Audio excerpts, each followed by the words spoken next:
فإنه إذا كان أول ليلة من شهر رمضان نظر الله عز وجل إليهم ومن نظر الله إليه لم يعذب. That the first benefit is that from the very first night of this month, Allah looks upon the people who are fasting, the people of the nation of the Holy Prophet Muhammad. Now, just a quick clarification. When we say that Allah looks upon someone, does that mean that Allah has eyes and then He averts His gaze to a certain type of people? No. When we say Allah looks upon someone, it is as if when we say, when we look upon someone, we are giving them our attention. We are giving them our respect. Whatever we have during that time, we give towards them when we look upon them. So when Allah looks upon us in this context, it is the fact that Allah looks upon us in the sense that He gives us His mercy, His compassion, His benefits, His bounties during this month. Not in the sense that Allah has eyes. We have to understand this, that there is an underlying rule whenever we read a narration from the ahadith of Ahl al-Bayt, where someone may understand it incorrectly, and that rule is لَيْسَ كَمِثْلِهِ شَيْءٍ. When we talk about Allah, لَيْسَ كَمِثْلِهِ شَيْءٍ. There is nothing like Allah. There is nothing that we can compare to Allah. So when we use these terms, we are using this so we can understand. So when Allah looks at us, it is meaning that He favors us with His mercy and His compassion during this holy month. وَالثَّانِيَةِ خلوف أفواههم حين يمسون أطيب عند الله من ريح المسك. That usually when you fast, you tend to have a bad odor in your mouth. This, in the eyes of Allah, in the measurements of Allah Azza wa Jal, this odor is more fragrant in a positive way than any form of perfume that we have. The measurements of Allah differ from our measurements and how we look at things. والثالثة يستغفر لهم الملائكة في كل يوم وليلة. That every day and every night in this holy month, the angels will be doing istighfar for this person. Angels who have been known not to sin against Allah. From that aspect, they are infallible, that they have not sinned or disobeyed Allah. They ask Allah for forgiveness on your behalf. That is something that the past nations and the past have not received. والرابعة يقول الله عز وجل لجنته تزيني واستعدي لعبادي يوشك أن يستريحوا من نصب الدنيا وأذاها ويصيروا إلى دار كرامتي. That Allah will speak to the heaven figuratively and will tell the heaven to prepare for this nation of the Holy Prophet. For they will enter heaven. This is the meaning of it. والخامسة إذا كان آخر ليلة من شهر رمضان غفر الله عز وجل لهم جميعا. That if the last night of the month of Ramadan, Allah forgives those who are of the Ummah of Muhammad. Obviously, like Tawheed, also believing in the prophethood of the Holy Prophet has its prerequisites. So when we look at Tawheed, Imam al-Rida alayhi salam says, if you believe in Tawheed completely, there are prerequisites. بِشَرْطِهَا وَشُرُوطِهَا. And part of the prerequisites of believing in Tawheed or the prophethood of the Holy Prophet is the wilayah of Muhammad wa Ali Muhammad. So very quickly, if we want to prepare for this month, we have to understand the month that we are in. And just this one narration hopefully clarifies to us this great opportunity of Allah's mercy to before us. Now, the second thing that we have to do in preparation for this month is to seek out any opportunities that may be in this month. You have, for example, the daily prayers or the daily du'as that are recommended. Reading the Quran. Gaining knowledge from Ahlul Bayt alayhimus salam. These are opportunities that we can take during this holy month where the reward is double. The reward is multiple, even more than we can fathom or imagine. It is an opportunity that we must take. There are two types of people in this world. Those who wait for an opportunity and those who seek and create their own opportunity. What do I mean by this? You have someone who waits for his opportunity. Why haven't you gotten a new job yet? I'm waiting for the opportunity to come. Why haven't you gotten married? I'm waiting for the right wife to find me. Why haven't you improved your life in this aspect? I am waiting. Why haven't you asked Allah for forgiveness? I am waiting for the opportunity. I am waiting and I am waiting, and the opportunity never arises.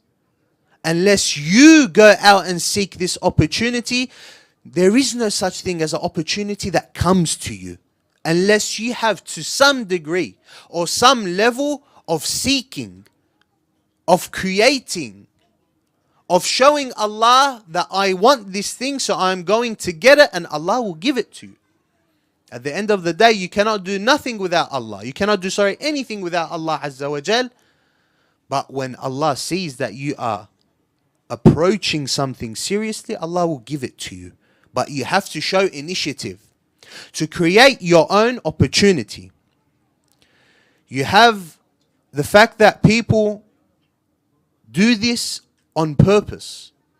They delay themselves from opportunity. Subconsciously, they delay themselves from opportunity because they are afraid of success, whether they know it or not.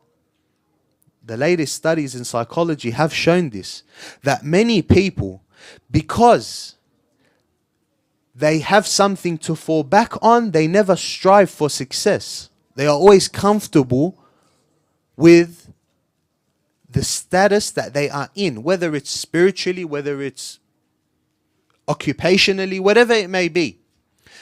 They know that striving for success is something that is uncomfortable. Gaining closeness to Allah Azza wa Jal is something that's uncomfortable. I'm going to have to pray more. I'm going to have to spend more time reading. I'm going to have to spend more time making dua. It is something that requires commitment. And they are afraid of commitment. Why? Because it is a change and we are creatures of habit. Once we fall comfortable into something, we never really want to get out of our comfort zone. You have the famous saying where they say, better to stick with the devil you know than the angel that you don't know. We are creatures of habit. And when we approach something we do not know or we know little of, we are scared, and therefore we stay where we are. We never progress, we never improve. الناس أعداء ما جهلوا. People are enemies of what they have no knowledge of. You see someone, he's 70, 80 years old. You come to him and you ask him, what have your achievements been in this life? Whether it is religiously or not religiously. You find the man, as soon as he found one job at a certain company, he stays there. As soon as he reaches a certain level of religiousness, he stays there. If not, he declines. People are afraid of improvement because they are comfortable in where they are right now. But if you want to improve in any circle or realm of life, especially religiously, you're going to have to be used to being uncomfortable. Because greatness requires that you strive and fall into waters that you are unfamiliar with. Whether it's gaining knowledge, whether it is praying more, whether it is showing commitment in terms of dua, whatever it may be. Gaining closeness to Allah is a merit that only the elite have, such as the prophets and the imams and the companions of the imams. These people worked hard, strived, sacrificed to reach the level that they have. You cannot possibly think that I'm going to remain comfortable, remain with the lifestyle that I am living in and reach to that status. You see the status of Salman al-Muhammadi, al-Miqdad, Abu Dhar. People like that, you have to be uncomfortable. You have to get used to being in waters that you have not tread in before. Success requires that you create your own opportunity, not wait for one. That's how we have to think about when it comes to this month, the month of Ramadan. To improve every day, even if it's gradually, even if it's by 1%, but never to stagnate or decline throughout our time. Imam Sadiq alayhi salam, he says, "Man istawa yawmah fahuwa maghboon." Whoever his today and his yesterday were the same, fahuwa maghboon. He is ignorant in some ways. Or a more harsh term will be, he is stupid. That you have lived an entire other day, another 24 hours, you have made no improvement whatsoever. فَهُوَ مَغْبُونٌ. And then he says, وَمَنْ كَانَ آخِرُ يَوْمِهِ شَرَّهُمَا فَهُوَ مَلْعُونٌ. And whoever his today was worse than yesterday, so instead of stagnating, no, he declined. He went worse. فَهُوَ مَلْعُونٌ. Then he is cursed. Allah has given him a gift of time, a gift of seeing another day. رَبِّ ارْجِعُونَ لَعَلِّي أَعْمَلُ صَالِحًا. People who die yearn for this moment that you have, yearn for this time that you have, yet you waste it, and even worse, you make it worse than yesterday. فَهُوَ مَلْعُونٌ. ومن لم يعرف الزيادة في نفسه كان إلى النقصان أقرب ومن كان إلى النقصان أقرب فالموت خير له من الحياة. And whoever is not improving in his life, cannot see improvement in his life throughout the days, but sees a decline in his life, a decline in his closeness to Allah, a decline in whatever it is that is positive, then it is better that he dies. Because at least when he dies, it remains the same. That's it, you stop. But when you're alive and you decline, you're going even worse and worse and worse. Death is better for this man. So the main point that I want to leave you with, I don't have a lot of time, but in this month, do not waste the opportunity.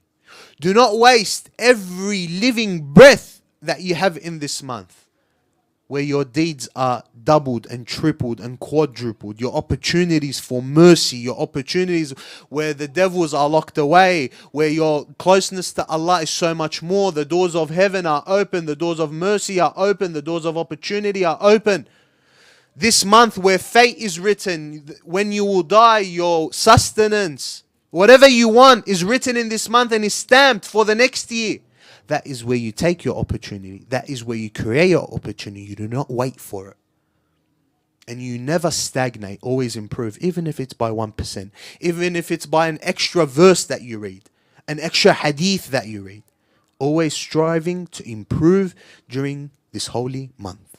اللهم عجل لوليك الفرج والعافية والنصر واجعلنا من أنصاره وأعوانه ومن شيعته ومحبيه وإلى أرواح المؤمنين والمؤمنات. رحم الله من قرأ سورة المباركة الفاتحة مع الصلاة على محمد وآل محمد.